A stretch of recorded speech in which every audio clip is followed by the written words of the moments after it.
You ever wonder if you were dependable or reliable, or if you ever thought the two were the same? Check this episode out. Get fly. I got 6 jobs. I don't get tired. I don't get tired. I don't get tired. I don't get tired. Get it.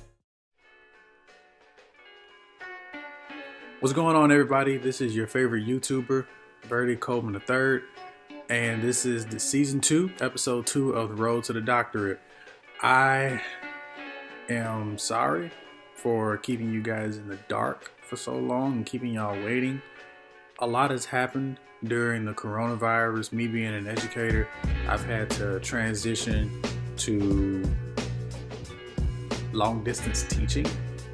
And while we don't have the online tools to effectively teach our students the way we want to, we had to make packets and send it to them and basically keep in touch with them the best that we can.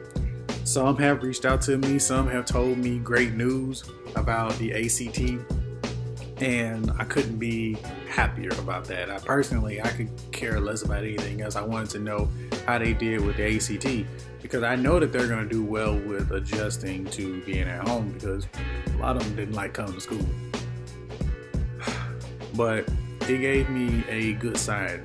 I was happy to know, like, I just left Sonics, and one of my students, she basically told me that she did much better with the English portion than she did in the previous pass, and I am happy with that. But today's topic kind of hitting home a little bit. And the reason why it's hitting home is because I struggled with this when I was younger. I struggle with it now, but I struggle more so in understanding than the doing of it. The topic of today is dependable versus reliable. Now, I imagine a lot of y'all are probably thinking, dude, aren't they the same thing? No, they're not. Let's take a look at both of them. So, definition of dependable. Dependable is being able to do something under certain circumstances or circumstances that will allow or permit you to be able to do it. For example, everybody's famous answer to the question would be like, hey, can you come with me to blase blase? And the person will be like, oh, it depends. Usually the question that falls behind that will be depends on what.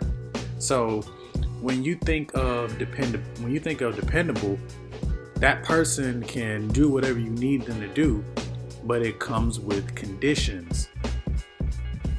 Much like the human race comes with conditions. And if I was going to dive over into the spiritual context of things, think about Judas. Judas was, quote unquote, a dependable friend to Jesus. Why? He knew that he could basically get a free ride in glory just by being an associate of Jesus. But later on, when Jesus basically had to kind of go do his thing on the cross, he basically betrayed him for 30 pieces of silver. So people probably asking, what does that mean? Why does that mean that he's dependable? Well, the question would be, if he wasn't offered 30 pieces of silver, would he have betrayed Jesus? That's the dependent variable. It all hinged on the fact that he had 30 pieces of silver in his hand. Let's look at Peter. Peter wanted to avoid persecution and execution. Jesus told him that he was going to betray him. When the rooster crows 3 times, you will deny him. Meaning denial is a sort of betrayal. And sure enough, Peter did exactly that. He was alright following Jesus as long as he didn't have to worry about getting executed. But if he was going to get executed, he was like, I don't know. Like, it depends. Am I going to get executed? He'd be like, yeah. Be like, no, I don't know him. So, how does that translate into the secular life? Well, as a teacher, there have been some moments where I have slipped up on my students.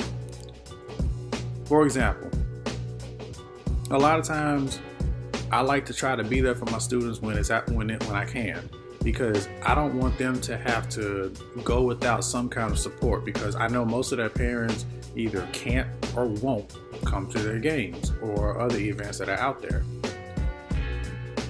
In the 5 years that I've been teaching, I have had instances where I have been dependable instead of reliable. And we'll get to reliable shortly.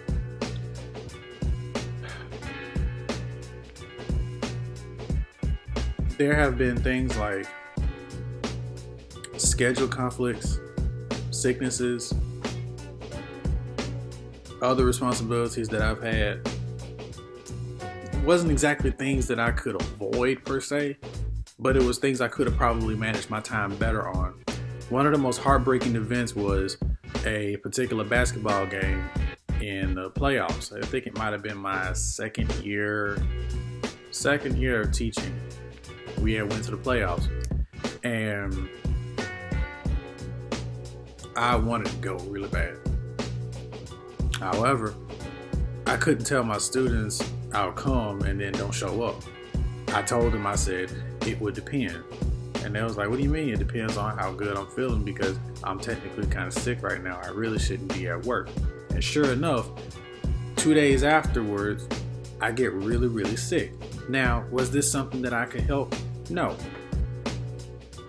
But it happened. Now, there was another situation where I felt like I let my students down. They asked me the question, they said, Mr. Coleman, are you coming to the game? I said, it depends. Are y'all gonna actually try to win this time? This was for football now. Be like, are you guys gonna try to win this time? They're gonna be like, yeah, man, we're gonna try to win. And I'd be like, who y'all playing against? And they told me it was some school in Mobile, and I was like, immediately I kind of knew that I wasn't gonna be able to go, but it really, I didn't know how to tell them no in the most polite way. That's one of my problems. I don't know how to say no. And being a person that's dependable, saying no can sometimes be one of the most harmful things, not to that person, but to yourself, because you put yourself in a situation where you basically are set up for failure. Now, let's look at the word reliable. Reliable is not only someone who can do it, but someone who can consistently do it and not have to worry about circumstances. Unlike dependable, circumstances do not get in the way of anything. In my spirituality or worshiping God, God lets me know in a whole lot of different ways that He is reliable.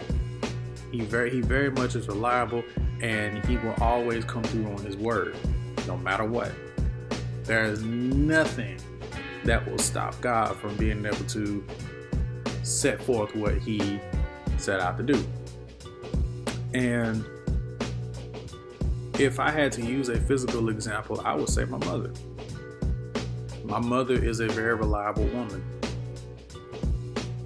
My mother has made ways out of no ways when I was younger. Whenever I wanted to be in a sport, my mom, she made sure that I had a way to get there, to get to practice, come home, to go to the game. She got me whatever I needed whenever it came to school, so on and so on.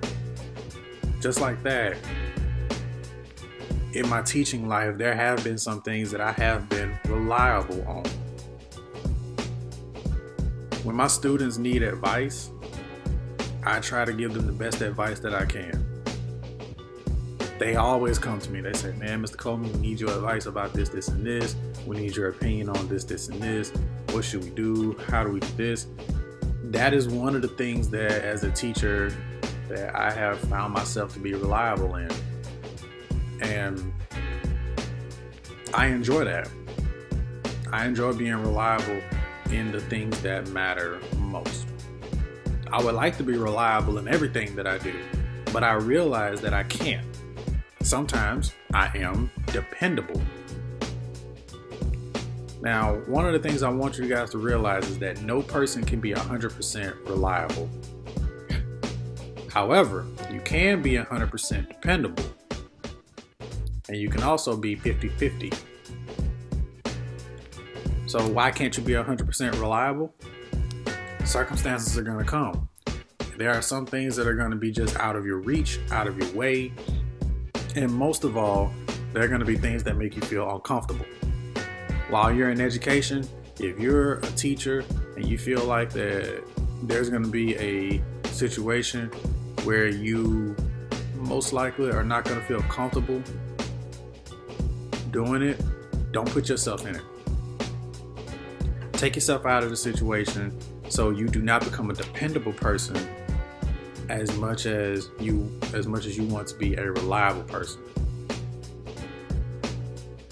To wrap this up, I basically just want everybody out there, not just as an educator, but if you're just an adult, if you're a student, college student, somebody out there that just wants to make a difference in people's lives that you're around,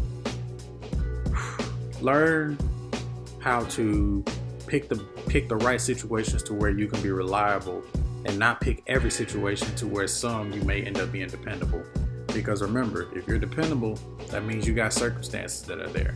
If you're reliable, then you're always going to be that person that can do something without worrying about the circumstances. Can this be totally avoided? No. But can we reduce the amount of times we're dependable? Yes. And so, with that being said, follow me on YouTube, Road to the Doctorate. Subscribe, share. My social media will be in the description below. And I want to get a thread going. I want to see what you guys think about the differences between reliable and dependable. And I want to see how do you apply it into your everyday life. This is your favorite YouTuber, signing out. God bless.